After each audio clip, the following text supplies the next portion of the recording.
This conference will now be recorded. Okay, go ahead here. We're going to jump into user management here.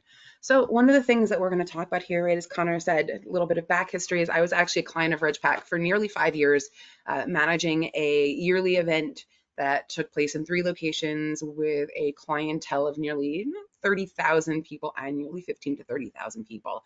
So managing a lot of registrations at a lot of different levels with a lot of different components and a lot of different collaborators. So of course, that's the perspective I'm coming from, and some of the tips and the tools and the things that I've encountered will come from that perspective. If you have questions about your individual system, some best practices, please at the end, Connor and I will be available for some questions and answers. And we encourage you to pick our brain while we're here. As I said, the chat box is also open. Connor, if you don't mind just keeping an eye on that, should anything come in while we're talking about. Now they're in, now you've cleaned it up, and what in God's name do you do with your users now? Starting with working through some of the identifying markers. And you'll see on your screen there are these little icons and sort of what do they mean and what do they do. And this one here is going to be your comments. And this is where you can freely type notes. You can put in whatever your heart desires. It's a free text box, and you can add that comment. The thing to know about comments and to keep in mind are you can report on them. So they can be pulled in any reporting that you're looking to do. They can be seen by other admins. It cannot be seen, right? None of these things will be seen by the front end user. So if you put in a message that says, oh man, Mr. Kirby is just a pain in the you know what, he's going to complain about everything, be prepared. If you put this note in here, the user won't see it. So that's important to distinguish. But any of your colleagues, anybody else who has system access, will be able to see those comments. And again, you will be able to pull them in reports. You can add as many comments as you'd like. When you add them, it'll associate the name of the user who left the comment and the date and the time. So you'll see, right, it's telling me that I left this comment on Thursday at this time. Again, it'll track them for you, and it does give you historical base, but this again is free text that everybody can see. One of the other pieces that Connor did discuss are the statuses. One of the beautiful things about statuses and what makes it unique is that active to inactive status that allows you to take somebody from an active registered in your system to inactive. The other piece that's important to know is that you can bring them from inactive back to active by adjusting that status again. So once they get moved to inactive, it's not as though they delete and disappear forever. You are able to bring that user back into an active status should that individual call you in a panic saying, I registered, I need to go in, I need to make payment, I don't know what to do, I don't see it. You're able to reactivate them and go ahead and work with them to receive that payment and get them moving forward in your process. It is also something that you can report on. And I've seen people use it, and I personally have used it for complete application approved, right? Once somebody is all set, you can see that here, right? A scholarship is approved, scholarship is in review. It gives you general status levels of the clientele that you're working with and allows you to filter on it very easily. It allows you to, again, pull it in a report. The downside to statuses is that you can only have one status per user. So what happens if you have a user and you want to assign them multiple identifying markers? Well, you have tags, and tags you can create as many as your heart desires, put as many as you'd like on there, and add them all to this individual user, right? And it's create a new tag, you pick the color of it, you pick what you'd like it to be, and you can add as many as you'd like to a user. Once a tag is there, you'll hover over and it will appear. The thing to keep in mind with tags is you cannot report on them. You can filter on them. So you can say to your system, I want to see everybody who has these 3 tags, run that filter, and then subsequently run your report. So you can still report on the data. It just becomes a 2-step process as opposed to the comments or the status, or that you can pull in the actual report itself. So just please keep that in mind as you're going through the process. These are also things, the statuses and the tags, that your colleagues will be able to see in the system. They'll be able to see any statuses and any tags that you left behind. So they are sharing and communication tools and methods within your team. The piece that's a little different from that is going to be your star markers. Your star markers are internal only. Only you see these and only you can use this. So to track any kind of data you may have. So if for your personal knowledge, you want all of your yellow stars to indicate something, that's something you can certainly set up for yourself internally, but you cannot report on it and other individuals will not be able to see it.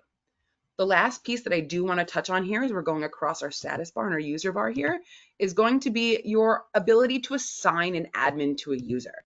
So if you are running a program where there are maybe instructors who you have as collaborators in RegPack, or they're going to the senior team group or the junior team group, and you have different admins who are managing those registrations in that process, that tool will allow you to assign them to that user so that when they log in, it's in their user view. I think that's just something, again, a unique functionality that RegPack offers to keep in mind as you're going through sort of those identifying markers.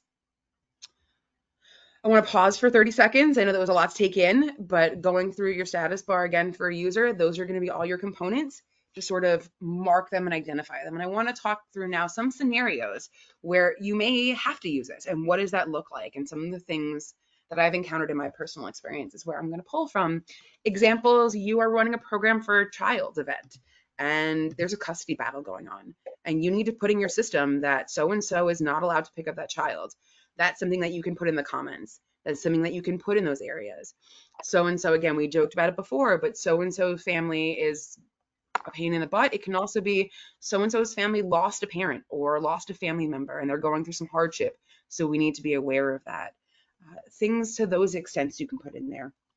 You can also use things like admin only forms. And when I was an admin, this was an amazing tool for me. And what this allowed me to do is have a custom designed form for myself and my colleagues to put in our notations to manage our process in RegPack and be able to report on it. So for example, we had individuals who had to upload a variety of forms, whether it was medical forms, whether it was resumes, whether it was photos. They were required to upload those pieces. And our admin only form gave us one location to track the status of all of those forms. So we were able to go in and mark off. Did the user upload the photo? Is it an approved photo? Did the user upload the medical form? Are there any challenges with the medical form? And all of that data for that entire user is collected on that one admin only form. Then my colleagues were able to go into the system. Their view only was for their users, and they were able to pull a report to see all of sort of the overall 100,000 feet on their participants. So instead of them having to go form by form by form, looking at everything and doing the work that my team had already done to confirm if it was ready, they were able to go in and simply pull a report that contained all of that data in one home location. So again, if you have any forms that require review, there's a multi-step process. There are different components that are involved. You have where you roll out the first 3 forms, and then based on approval into a program, there are 6 other forms. Again, admin only forms allow you to track that information in a more personalized, detailed way. And again, you can report on all of that data as you would any other information that's put into the system. Again, some other examples, tags, right? You have students who are being put into bunks or being put into classes. You have a open free session, right? So you're running a conference and there are different sessions and different forums that people want to attend. You can assign different tags and run reports on that. You have people who are going to cross programming. You can attend that, right? I ran conferences where we had people who were both in the marketing and the programming track. And we were able to denote that in our system and pull reports where it wasn't okay, it was a status where they checked that they were marketing and now we're not getting the other information. We were able to assign those tags, pull reports on that, and then provide our presenters with accurate data on who were the people in the room that they were facilitating their conversations to. So again, those are some scenarios. Those are some tools. Again, speaking through what we recommend, it's always going to be, it's right, those tags, those comments, those statuses, the ability to assign an admin, and those admin only forms sort of give you that opportunity and that purview to manage your data once you have them in the system. So I think, Connor, anything that I missed, anything that you wanna add as it relates to those components? No, this is great. I was just going to say, if you have a couple minutes, I mean, not obviously walk through the entire process of setting it up, but show us like an example of the comments versus the admin only forms, because I know in some cases there's a lot of overlap for the use case, but like the example you were talking about, there are some real benefits of leveraging the admin only forms. Absolutely. So one of the things that you'll see, for example, is when you pull on the report, and we can walk through it, that contains comments, you're going to get a blurb. It's going to be the blurb of information. It's going to be sort of anything, all of the notes, all the comments, all the data, just sort of spit out into a form. As opposed to when you have an admin only form, again, you can organize that data. You can really put intention behind what you want it to look like. So in this example, right, we'll go ahead, we'll say that it's a child form because we want one available for every child and not just the family level, right? So we're going to go ahead, we'll put it at the child sub level. And then here's the kicker, the admin only form. So you want to make sure that this is turned on. We don't need to worry about mandatory. And this is going to say that this form is only visible and only editable by your admins. So as your user comes in and registers, they're not going to see this. They're not even going to know that this form exists. This is just for you. So let's say it's applicant completion form. Right, and we're going to go ahead and create that form. And then again, in the example that I used when I was using RegPack as a processor and a registration system, we were looking for things like, is the medical form complete? So what I would have put in is questions along those lines, right? This would be complete, yes or no. And one thing I'll also just tag on there, because you would also look at the medical form for missing or incomplete information, like if Absolutely. it required an upload or a doctor's signature. I do want to just make sure it's clear for everybody that you can also filter by form completion status. So when that comes up, or if that comes up, or anything like that. But you had some specific things that you're looking at in the form that helped narrow that down for your review. Absolutely. That's very important fact to point out, Connor. And you don't worry. I mean, we went through, as Connor said, we would spend hours actually looking at the data. And then this was our feedback to the individuals who are managing that local data. So for example, if you're a church and you're running a youth program and different churches are coming to you, you would give this information out. The individuals who ran that group would then pull this data. They would follow up with the individual participants. They would get that data cleaned up back in the system and then say to you, okay, it's been refreshed, take a look at it, right? So we would say medical form complete. Let me say like medical form challenges. And then we would do the same thing for the photo. So in this example, if we selected for a user, so let's save the form, go back. Right, and the beauty of admin forms too is it's not one of those things that needs to be created at the beginning of a process. You can create an admin only form at any point in the process, and you'll go ahead and right, so we'll go to registration and we'll say, right, we want this when the account is created, and we're going to update existing users, and this will go ahead and you can reset it, right, so that everybody who's already registered can have this form added. So if you've already started a registration process and you're thinking to yourself, ooh, this would be great to have, but we've already started, this is not one of those components that you need to have in place at the beginning of a process.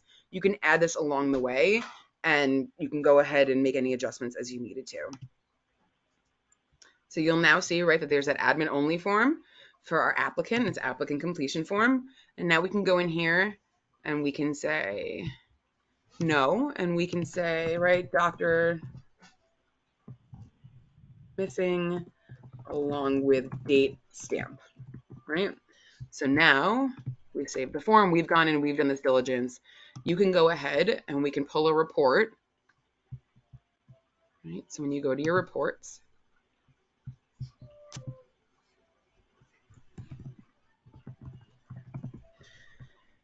and again, keep in mind that when you create your reports, if you want it to be a quick info view that you see when that quick hover and that right-hand bar appears, you can always do that here by that set view. And again, we're going to create a report, so we want to be able to see, right, that head unit status, the child level status. So that's what I was talking about before. You have the ability to add that status. And then, right, like any other form, you'll see the admin only form, the application complete. So we can add those pieces as well. And right, if we want to report on it, we want to think, again, large picture, what other data are we going to want? So having maybe the parent first name, having the child's first name, having a phone number so we can follow up, whatever data you feel you need is impertinent as you're pulling this. One other thing that I want to make sure. You want to add the comment, yes, since you added a couple examples already, so we can just compare the two? Absolutely. Absolutely.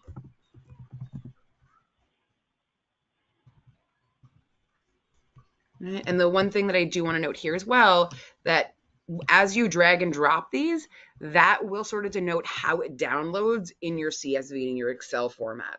So it's always something to have in the back of your mind. If you've added things, if you've added columns to your report and you're like, ooh, I wish the medical form challenges were higher, you can always drag and drop these pieces. And that's the order that they will pull down when you download into the CSV. So just a fun fact to keep in mind. Right, so we'll add some more comments.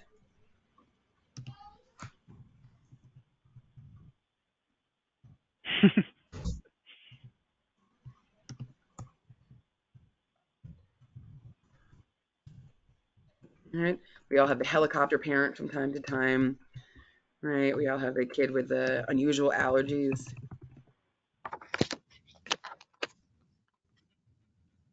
Right, so we'll add the comments. Again, we've got some of those admin only, and then from here, right, we can go ahead. We can run our report.